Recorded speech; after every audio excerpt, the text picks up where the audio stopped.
I'd like to share with you the technique of pivoting, a part of an aspect of the art of contemplation. And pivoting is there are three aspects to contemplation, three techniques, which are really one technique. They are pause, pivot, and merge. And they're both inside each other. The first one is you create the pause. You create a pause in order for something to occur in your life. So you stop what you're doing. You pause even on the fly. So now I want to make this clear that a pause doesn't mean you stop the outer activity. It means there's a gap in the inner activity. So you can carry on doing what you're doing, but suddenly you do it with awareness. You do it with mindfulness. And so the activity changes subtly. That's what I mean by pause. Pause can also be a literal stop, a break, close your eyes, a breath. It can be a technique as well where you actually do physically stop.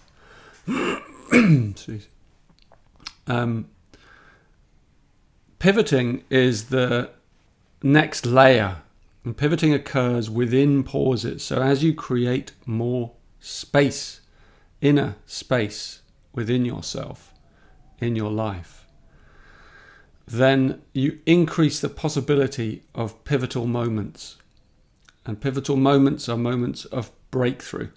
When you see a pattern that's been running inside you perhaps for years, perhaps your whole life, unconsciously, undermining you in some way or creating stress or friction inside your body, inside others.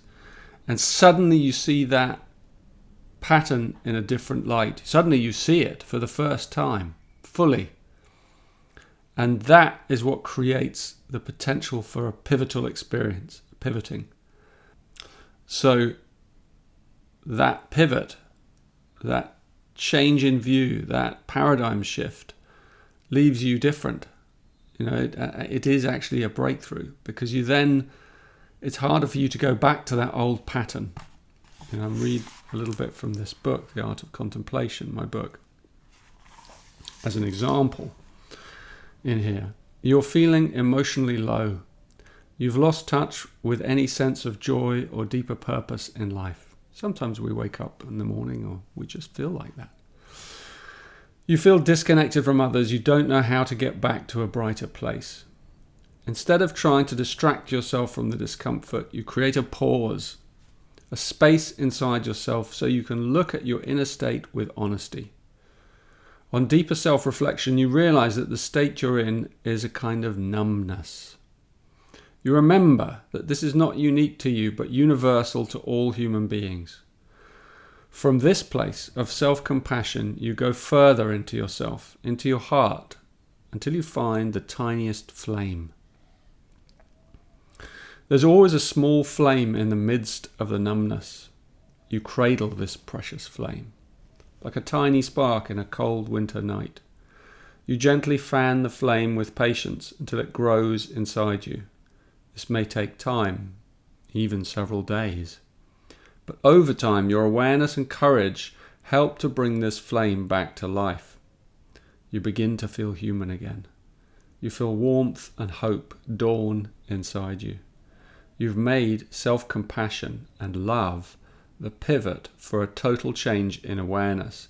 And having done it once, you draw strength from knowing you can do it again whenever you need. You have learned to bring your heart back to life. That is absolutely the core of what I mean by pivoting, the technique of pivoting. And it can come in lots of different forms. That's particular to the heart, the human heart, the emotions. And pivoting is often an emotional experience. As insight is a mental breakthrough. Pivoting is an emotional breakthrough, where the heart opens, we soften, we remember more of ourselves, we become more vital again, because we humans, we carry these patterns from childhood into our lives, and unless we're a really deep seeker or contemplator, they just keep running. They run our lives, and they steal our energy. They're like vampires that cling to us, and they just rob us of our joy of life and our vitality. So this technique of pivoting is really key, and it's one of those techniques that kind of happens on its own. It is an act of will, because like in that example there, you have to actually make the decision to stop. So you have to make the decision to inquire deeper and have the courage to look at this discomfort. So you have to close your eyes, whatever it is, and actually just go inside and feel it. And feel, in this case, it was numbness, but it might be anger. It might be a lot of different uncomfortable feelings, fear. But you just surround it with this pause, with this gentle, curious, space that just is allowing it to breathe a little inside you. And that's what creates the uplift. That's what creates the transformation. It really is simple, but it does take an act of will. The small act of will. It may feel like a big act of will. So I encourage you, as you are exploring the art of contemplation and you're digging into this practice, that you use your power of inquiry and your courage to look inside at uncomfortable states, and give yourself the space and the time and the commitment to explore some of those uncomfortable states. And that's when you will realize that inside those shadows lie gifts, lie treasures. But, because they're in those shadows, very few humans know where to look for them, because we distract ourselves continually away from the pain.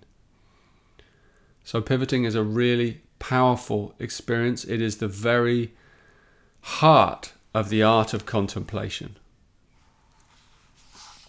And I wish you well as you explore the practice and deepen into it, because it will begin to spread throughout your life and go deeper and deeper. In the last, I'll read you this piece. Although it may seem to many like a romantic dream, pure love is the only lasting legacy we humans have. There is nothing comparable to it in all of creation. All our knowledge and science and self-importance falls away in the presence of such love. It is this love that we come from, and this love that we will return to. It is the fathomless mystery of the human heart. This pure love, though hard-earned and seldom witnessed on our earth, is the ultimate reward of the deeper reaches of contemplation. Those few who have embodied this love throughout history have found fewer words to describe it. They speak of it as an indescribable peace that resides in the human heart. It is this heart of peace that lies buried like a glittering gem inside each of us. It awaits the day when we will gather the courage to pierce our fear and softly allow the petals of our hearts to once again open fully. Not just a dream, actually the only truth there is.